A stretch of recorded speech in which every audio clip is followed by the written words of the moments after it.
नमस्कार, आप देख रहे हैं हिंद लाइव। मैं हूं निहारिका सिंह।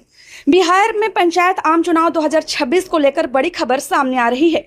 राज्य निर्वाचन आयोग ने चुनाव की तैयारियां अब औपचारिक रूप से शुरू कर दी है। यानी साफ है कि इस साल के अंत तक बिहार में लोकतंत्र का सबसे बड़ा उत्सव देखने को मिल सकता है। सबसे पहले आपको बताते हैं कि चुनाव कब हो सकते हैं। सूत्रों के अनुसार बिहार पंचायत चुनाव 2026 नवंबर-दिसंबर के बीच कराए जा सकते हैं। हालांकि अभी तक आयोग की तरफ से आधिकारिक तारीखों का ऐलान नहीं किया गया है, लेकिन जिस तरह से प्रशासनिक स्तर पर तैयारियां तेज हो गई हैं, उससे यह तय माना जा रहा है कि चुनाव समय पर ही होंगे। राज्य निर्वाचन आयोग ने जिला स्तर पर चुनावी ढांचे को मजबूत करने के लिए बड़ा फैसला लिया है। सभी जिलों के जिला दंडाधिकारी यानी डीएम को जिला निर्वाचन पदाधिकारी पंचायत के रूप में नियुक्त किया गया है। वही जिला पंचायत राज्य पदाधिकारी को उप जिला निर्वाचन पदाधिकारी पंचायत की जिम्मेदारी दी गई है। इस फैसले का सीधा मतलब है कि अब चुनाव की पूरी जिम्मेदारी जिला प्रशासन के हाथों में होगी। डीएम की निगरानी में मतदान से लेकर मतगणना तक पूरी प्रक्रिया संचालित की जाएगी। इससे समन्वय बेहतर होगा और जवाबदेही भी तय होगी। अब आते हैं उस सवाल पर जो सबसे ज्यादा पूछा जा रहा है, क्या इस चुनाव नए परिसीमन पर होंगे? बिहार पंचायत चुनाव 2026 पुराने परिसीमन के आधार पर ही कराए जाएंगे, यानी वार्ड पंचायत या अन्य चुनाव क्षेत्रों की सीमाओं में कोई बदलाव नहीं किया गया है। जो सीमाएं पिछले चुनाव में लागू थी वही इस बार भी लागू रहेंगी। इसका फायदा यह होगा कि मतदाताओं को किसी नए बदलाव के साथ एडजस्ट नहीं करना पड़ेगा और प्रशासन को भी अतिरिक्त तैयारी नहीं करनी पड़ेगी।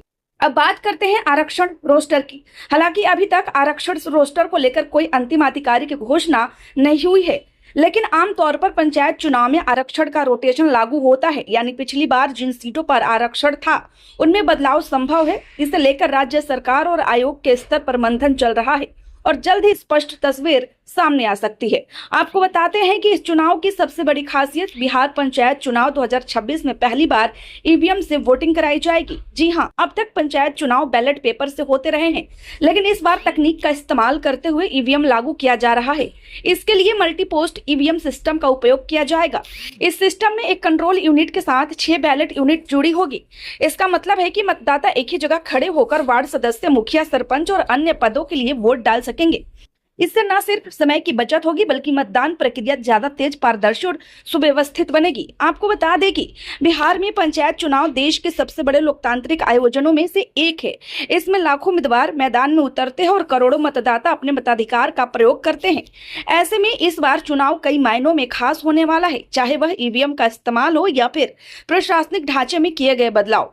फिलहाल सभी की नजरें राज्य निर्वाचन आयोग की अगली घोषणा पर टिकी हुई है, जिसमें चुनाव की तारीखों और आरक्षण रोस्टर को लेकर अंतिम फैसला सामने आएगा।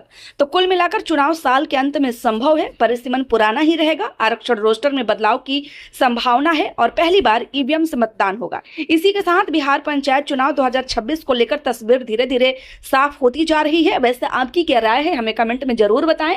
खबर अच्छी लगी हो तो लाइक करें, कृपया चैनल को सब्सक्राइब करना ना भूले। फिलहाल के लिए इतना ही। इस खास खबर पर हर अपडेट के लिए बने रहिए हिंद लाइव के साथ। धन्यवाद, नमस्कार।